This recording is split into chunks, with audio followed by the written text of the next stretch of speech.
The Varieties of Religious Experience, a Study in Human Nature by William James, continues with its 8th lecture.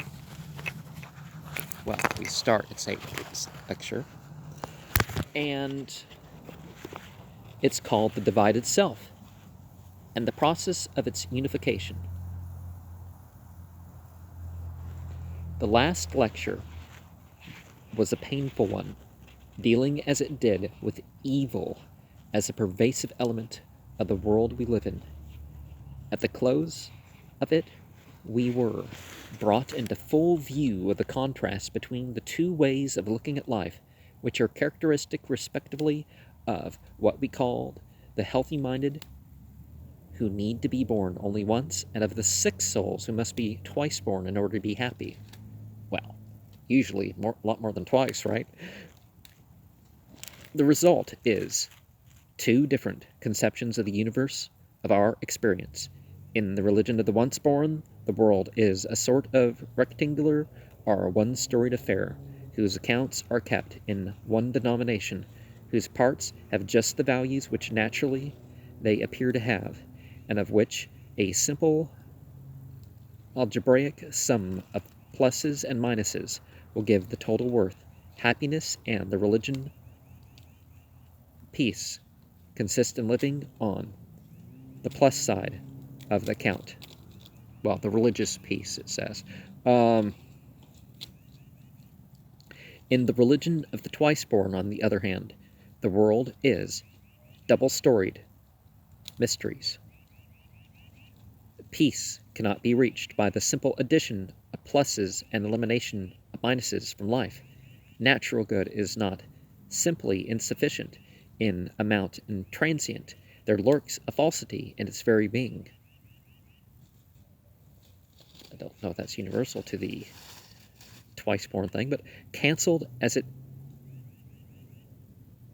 all is by death, if not by earlier enemies, it gives no final balance, and can never be the thing intended for our lasting worship. It keeps us from our real good, rather, and renunciation and despair of it are our final step in the direction of truth. There are two lives, the natural and the spiritual, and we must lose the one before we can participate in the other.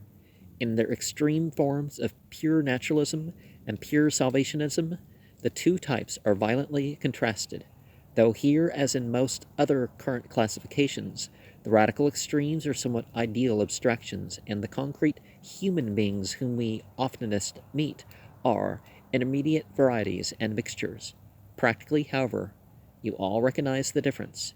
You understand, for example, the disdain of the Methodist convert for the mere sky-blue, healthy-minded moralist, and you likewise enter into the aversion of the latter to what seems to him the diseased subjectivism of the Methodist, dying to live, as he calls it, and making of paradox and the inversion of natural appearances the essence of God's truth.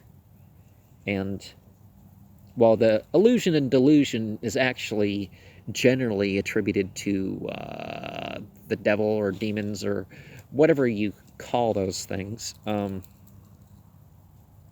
but for example, Emerson in Spiritual Laws says, "Our young people are diseased with theological problems of original sin, origin of evil, predestination, and the like.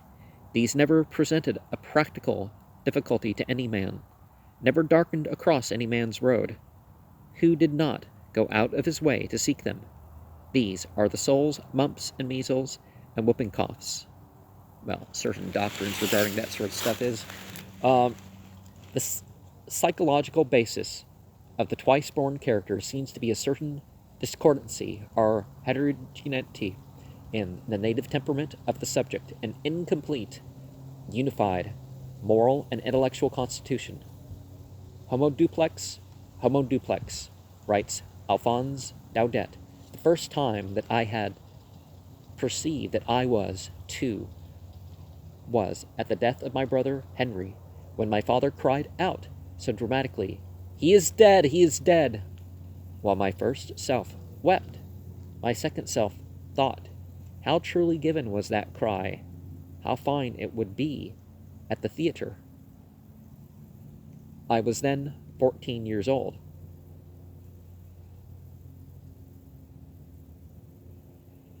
This horrible duality has often given me, for a matter of reflection, oh, this terrible second me, always seated whilst the other is on foot, acting, living, suffering, bestirring itself. This second me that I have never been able to intoxicate, to make shed tears or put to sleep, and how it sees into things and how it mocks. Note to 1A, V, page 1. Notes at Sur la Vie. Okay. Recent works on the psychology of character have had much to say upon this point. Some persons are born with an inner constitution which is harmonious and well balanced from the outset. Their impulses are consistent with one another.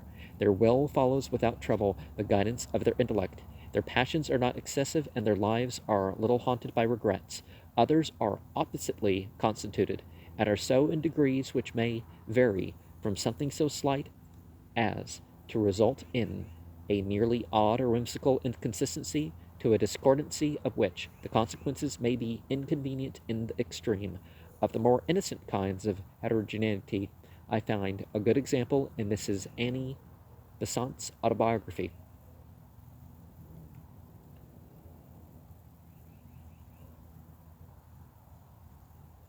And a recent psychological work before, in 1900, right? That's referred to here is F. Paulhan, his book Les Characters, 1894, who contrast les equilibris, les unifies with les inquiets, les contrariants, les incoherents, les emiettes, as so many diverse psychic types. Anyways, Besant's quote. An Autobiography, page 82. I have ever been the queerest mixture of weakness and strength, and have paid heavily for the weakness. As a child, I used to suffer tortures of shyness, and if my shoelace was untied, would feel shamefacedly that every eye was fixed on the unlucky string. As a girl, I would shrink away from strangers and think myself unwanted and unliked, so that I was full of eager gratitude to anyone who noticed me kindly. As the young mistress of a house, I was afraid of my servants, and would let careless work pass rather than bear the pain of reproving the ill-doer. When I have been lecturing and debating with no lack of spirit on the platform, I preferred to go without what I wanted at the hotel, rather than to ring and make the waiter fetch it. Combative on the platform, in defense of any cause I cared for, I shrink from quarrel or disapproval in the house, and am a coward at heart in private, while a good fighter in public. How often I have passed unhappy quarters of an hour screwing up my courage to find fault with some subordinate whom my duty compelled me to reprove, and how often I have jeered at myself for a fraud as the doughty platform combatant, when shrinking from blaming some lad or lass for doing their work badly. An unkind look or word has availed to make me shrink into myself, as a snail into its shell, while on the platform opposition makes me speak my best. This amount of inconsistency will only count as an amiable weakness, but a stronger degree of heterogeneity may make habit of the subject's life. There are persons whose existence is little more than a series of zigzags, as now one tendency and now another gets the upper hand. Now the Nazca lines and that area, I guess they go past that. Some of those zigzags are more than zigzags, right? They indicate something stellar or water related or something, or paths between one thing and the other, like, oh, this points towards this town and that town, and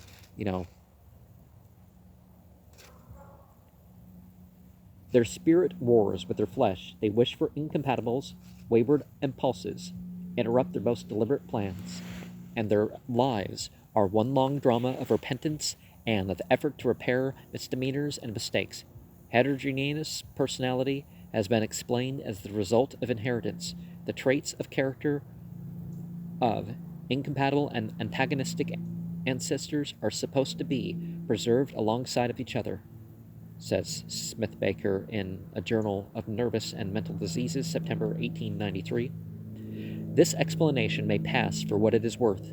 It certainly needs corroboration, but whatever the cause of heterogeneous personality may be, we find the extreme examples of it in the psychopathic temperament of which I spoke in my first lecture. All writers about that temperament make the inner heterogeneity prominent in their descriptions. Frequently, indeed, it is only this trait that leads us to ascribe that temperament to a man at all. A degenerate superior is simply a man of sensibility in many directions who finds more difficulty than is common in keeping his spiritual house in order and running his furrows straight, because his feelings and impulses are too keen and too discrepant mutually in the haunting and insistent ideas, in the irrational impulses, the morbid scruples, dreads, and inhibitions which beset the psychopathic temperament. When it is thoroughly pronounced, we have exquisite examples of heterogeneous personality. Bunyan had an obsession of the words, sell Christ for this, sell him for that, sell him, which would run through his mind 100 times together until one day, out of breath with retorting, I will not, he impulsively said, let him go if he will. And this loss of the battle kept him in despair for over a year. The lives of the saints are full of such blasphemous obsessions, ascribed invariably to the direct agency of Satan. The phenomenon connects itself with the life of the subconscious self, so called, of which we must, ere long, speak more directly. Now, your own thoughts, feelings, desires, well, that's what you believe and do about them, right? If you don't find a place for them in the situation for them to go somewhere good, they're going to at least go somewhere indifferent. Now, in all of us, however, constituted, but to a degree the greater in proportion as we are intense and sensitive and subject to diversified temptations, and to the greatest possible degree if we are decidedly psychopathic, does the normal evolution of character chiefly consist in the straightening out and unifying of the inner self. The higher and the lower feelings, the useful and erring impulses, begin by being a comparative chaos within us. They must end by forming a stable system of functions in right subordination. Unhappiness is apt to characterize the period of order-making and struggle. If the individual be of tender consciousness and religiously quickened, the unhappiness will take the form of a moral remorse and compunction, of feeling inwardly vile and wrong, and of standing in false relations to the author of one's being and appointer of one's spiritual fate. This is the religious melancholy and conviction of sin that played so large a part in the history of Protestant Christianity. The man's interior is a battleground for what he feels to be two deadly hostile selves, one actual and the other ideal. As Victor Hugo makes his Muhammad say, Jesus, le champ vil des sublimes combats, tantot le hame de en haut en tantot le hame de en bas et la mal dans ma bouche avec la bien alterne comme dans la dessert la sable et la citerne. I'm not sure how that renders, but let's move on and see if that wrong living, impotent aspirations, what I would that I do not, but what I hate that I do. As St. Paul says, self-loathing, self-despair, an unintelligible and intolerable burden to which one is mysteriously the heir. Okay, maybe we don't need to. Well, that's not translation, I guess. yeah, maybe it's best we don't have a translation, I don't know. Let me quote from some typical cases of discordant personality with melancholy in the form of self-condemnation and sense of sin. Now, the difficulty wasn't sense of sin, you could say. It was that Muhammad didn't, he knew that his people, with their killing infants and all sorts of stuff, by his people, he meant, the people he encountered, some of them, didn't, he worried about them. It wasn't that he felt guilty or ashamed of him, of the job he was doing or whatever. St. Augustine's case is a classic example. You all remember his half-pagan, half-Christian bringing up at Carthage, his immigration to Rome and Milan, his adoption of Manichaeism and subsequent skepticism, and his restless search for truth and purity of life, and finally how, distracted by the struggle between the two souls in his breast and ashamed of his own weakness of will. Well, Jews and Manichaeans are called pagans, so I'm not sure at what point you get that difference, but ashamed of his own weakness of will. So, yeah, I'm not sure what the difference he means, but when so many others whom he knew and knew of had thrown off the shackles of sensuality and dedicated themselves to chastity and the higher life, he heard a voice in the garden say, "Sum leg, take and read." And opening the Bible at random, what's that? At random saw the text, not enchambering and wantonness, etc., which seemed directly sent to his address and laid the inner storm to rest forever. Augustine's physical genius, given an account of the trouble of his having a divided self which has never been surpassed, but inner storm to rest forever. Louis Gordon, Essai sur la conversion de Saint Augustine, Paris, Fischbacher, 1900, is shown by an analysis of Augustine's writings immediately after the date of his conversion, 386, that the account he gives in the Confessions is premature. The crisis in the garden marked a definite conversion from his former life, but it was to the Neoplatonic spiritualism and only a halfway stage towards Christianity. The later he appears not fully and radically to have embraced until 4 more years had passed. And